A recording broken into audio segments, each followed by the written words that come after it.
So this year na atay mga pangarap, na atay mga pangandoy, ako ang pahinumdum kaninyo na ang atong pangandoy dapat i-align nato sa kabubuton sa Ginoo. Kanang panganduyan na inubanan sa mga pag-ampo, inubanan sa pagpananghid sa Ginoo, inubanan sa imuhang paglipay, pagdelight nimo sa Dios, pagsunod siyang kabubuton, mao nay tama gyud na pangandoy.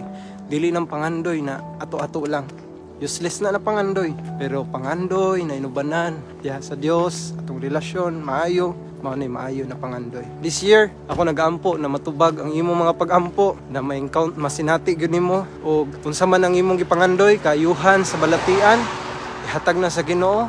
Nangandoy ka na makapasar sa mga exam, ihatag na sa Ginoo. Nangandoy ka na i-promote ka sa Ginoo sa trabaho, ihatag na siya. Pangandoya lang gyud. Nangandoy ka na makaasawa og nangalagad sa Ginoo, maayog situation, makabana og ngani, nindot ang nangalagad sa Ginoo. Nangandoy ka og mga butang, makabalay mo karon tuiga, panganduyan na, makasakyanan ka, panganduyan na. Kay gingon pa dira sa Biblia na, ask lang yun, seek and you will find. Yung pa-seek first the kingdom of God in His righteousness, and all these things shall be added unto you.